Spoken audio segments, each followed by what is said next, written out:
నర్సాపురం సీటుపై వెనక్కి తగ్గేదేలే అంటున్నారు రఘురామకృష్ణంరాజు. కూటమి నుంచే పోటీలో ఉంటారని ధీమా వ్యక్తం చేస్తున్నారు. అందులో భాగంగానే నియోజకవర్గంలోని వివిధ వర్గాలతో వరుస సమావేశాలు నిర్వహిస్తున్నారు. పొత్తులో భాగంగా నర్సాపురం పార్లమెంటు సీటు బీజేపీకి కేటాయించారు. బీజేపీ కూడా శ్రీనివాసరాజును అభ్యర్థిగా ప్రకటించింది. అయితే రఘురామ మాత్రం అభ్యర్థిని మార్చే అంశంలో పునరాలోచనలో పడిందని చెబుతున్నారు.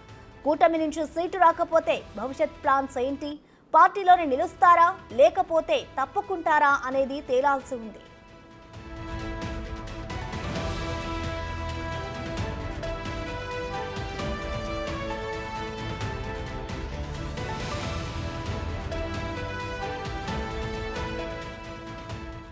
ఇదే అంశానికి సంబంధించిన మరింత సమాచారం మా ప్రతినిధి సాగర్ లైవ్ ద్వారా అందిస్తారు.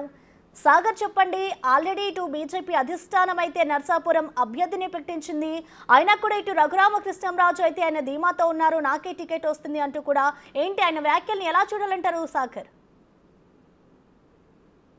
ప్రసన్న, రఘురామకృష్ణరాజు ధీమాతో ఉండటం కాదు, తానే నర్సాపురం పార్లమెంటు కూటమి అభ్యర్థిగా బరిలో ఉంటున్నానని నర్సాపురం పార్లమెంట్ కి సంబంధించిన ముఖ్య నేతలు వివిధ వర్గాలతో ఆయన సమావేశం అవుతూ వస్తున్నారు. ఇప్పుడు ఇదే అక్కడ నర్సాపురం పార్లమెంట్ కి సంబంధించి అసెంబ్లీ అభ్యర్థులు కానీ, ప్రస్తుతం కూటమి అభ్యర్థిగా ఉన్న భూపతిరాజు శ్రీనివాస్ వర్మకు కానీ కొంత కన్ఫ్యూజింగ్ ఉందనే చెప్పొచ్చు. ఒక పక్క అసెంబ్లీ అభ్యర్థులు రఘురామకృష్ణరాజు పోటీలో ఉంటే తమకు ఆర్థిక అంగబలం ఉన్న రఘురామకృష్ణరాజు మద్దతు ఉంటుందని వారు భావిస్తున్నారు. కానీ శ్రీనివాస్ వర్మ ఇప్పటికే తన పేరు ప్రకటించారు కాబట్టి ఇప్పటికే తణుకు నియోజకవర్గంతో పాటు భీమవరంలో తన ప్రచారాన్ని కొనసాగిస్తున్నారు. కానీ రఘురామకృష్ణరాజు ఎక్కడ అనుమానం లేకుండా, కనీసం చిన్న సంశయం సంకోచం కూడా లేకుండా వచ్చిన ప్రతి ఒక్కరికి కూడా రాబోయే 3 రోజుల్లోనే దీని మీద క్లారిటీ వస్తుంది. పవన్ కళ్యాణ్, మోడీ, చంద్రబాబు మీద తనకి నమ్మకం ఉందని చెప్పడం చూస్తుంటే రఘురామ ఎప్పుడు ఏం చేస్తారో అని కొంత అభ్యర్థులు కంగారు పడుతుందనే చెప్పుకోవచ్చు. ఒకవేళ రఘురామకృష్ణరాజుని పార్లమెంట్ సీటుకి అకామిడేట్ చేయలేకపోతే అసెంబ్లీకి వెళ్తారనే ప్రచారం జరుగుతుంది. అయితే బిగ్ టీవీతో ఆయన ఎక్స్క్లూజివ్ గా మాట్లాడడం జరిగింది. తాను ఎట్టి పరిస్థితుల్లో అసెంబ్లీకి వెళ్ళను, పార్లమెంటు నుండే పోటీలో ఉంటాను, దీని మీద మీకు 3 రోజుల్లోనే స్పష్టిస్తా అంటూ ఆయన చెప్పడం జరిగింది. ఇప్పటికే వైసీపీ నుండి బహిష్కృత ఎంపీగా రఘురామకృష్ణరాజు ఉన్నారు. ప్రస్తుతానికైనా ఇటు బీజేపీ కానీ, టీడీపీ కానీ, జనసేన కానీ 3 పార్టీల్లో ఏ పార్టీకి ఆయన సభ్యత్వం తీసుకోలేదు. కేవలం సీటు వచ్చిన తర్వాతే, సీటు ప్రకటనతోనే ఆయన సభ్యత్వం తీసుకునే అవకాశం కూడా ఉంది. మరోపక్క అమరావతి రైతుల నుండి కానీ, ఇటు సోషల్ మీడియాలో కానీ ప్రపంచవ్యాప్తంగా ఉన్నటువంటి టీడీపీ, జనసేన, బీజేపీ అభిమానులు రఘురామకృష్ణరాజు అయితేనే పోటీలో ఉంటేనే బాగుంటుంది అనేది కొంత వాళ్ళు క్యాంపెయిన్ నడిపిస్తున్నారని చెప్పొచ్చు. రఘురామకృష్ణరాజు సంబంధించి వాళ్ళు కొన్ని సూచనలు కూడా చేస్తున్నారు.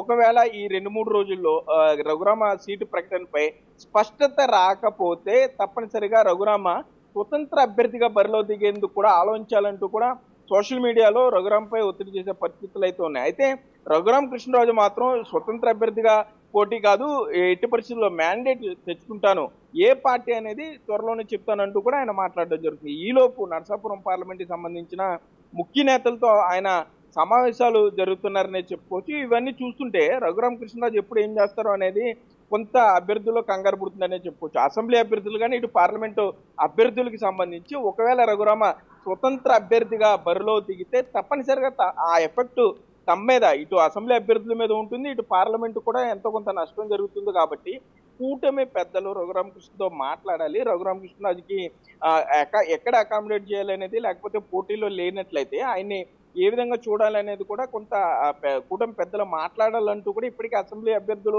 రిక్వెస్ట్ చేసే పరిస్థితులు అయితే ఇక్కడ ఉన్నాయి ప్రశ్న. మరోపక్క రఘురామకృష్ణరాజు సైతం అంటే ప్రతిరోజు కూడా బిజీ షెడ్యూల్లో ఉన్నారనే చెప్పుకోవచ్చు.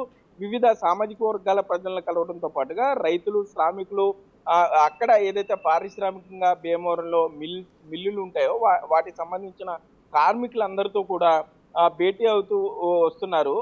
రఘురామకృష్ణరాజుకి సంబంధించి కొంత ఈ యాక్టివిటీస్ అన్ని చూసిన తర్వాత ఇటు భూపతిరాజు శ్రీనివాస్ వర్మ సైతం తన అనుచరులకు ఇప్పటికే తనకి టికెట్ ప్రకటించారు కాబట్టి తనతో పాటు కలిసి రావాలని ఆయన విజ్ఞప్తి చేసే పరిస్థితులు ఉన్నాయి. కానీ ఇటు బీజేపీ కానీ, టీడీపీ కానీ, జనసేన కానీ ఈ 3 పార్టీలు, కూటమి పార్టీలకు సంబంధించిన కార్యకర్తలు రఘురామకృష్ణరాజు అయితేనే బాగుంటుంది కాబట్టి ఇంకా శ్రీనివాస్ వర్మ వైపు వారు వెళ్ళలేదనే చెప్పుకోవచ్చు. శ్రీనివాస్ వర్మ ప్రచారంలో వాళ్ళు చాలా యాక్టివ్ రోల్ తీసుకోవట్లేదనే చెప్పుకోవచ్చు. ఇప్పటికీ కూడా ఈ 2-3 రోజుల్లో ఏమైనా అద్భుతాలు జరుగుతాయా? ఈ 2-3 రోజుల్లో రఘురామకృష్ణరాజు మాట్లాడే మాటలను బట్టి రఘురామకృష్ణరాజు ఢిల్లీ స్థాయిలో అక్కడ ఆయన ఏమన్నా మార్పు చేసి తీసుకొస్తే గనక ఈ 2-3 రోజులు ఆలోచించి అడుగు వేద్దాం. ఈ లోపు కంగారు పడాల్సిన అవసరం లేదు. ఎన్నికలకి ఇంకా టైం ఉంది కాబట్టి కొంత స్పేస్ తీసుకుందామని ఇటు కూటమి పెద్దలు కూడా ఆలోచిస్తున్నట్లుగా మనకి సమాచారం దొరుకుతుంది. ఏదేమైనా రఘురామకృష్ణరాజు ఎప్పుడు ఏ అడుగు వేస్తారు, రాజకీయంగా ఏ ప్రకటన వెలువడుతుంది అనేది ఇటు ప్రస్తుత నరసాపురం కూటమి అభ్యర్థి ఇటు శ్రీనివాసవరంతో పాటుగా అసెంబ్లీ అభ్యర్థులు కూడా కంగారు పడే పరిస్థితులు అయితే ఇక్కడ ఉన్నాయి. ప్రశ్న రైట్, థ్యాంక్ యూ సాగర్.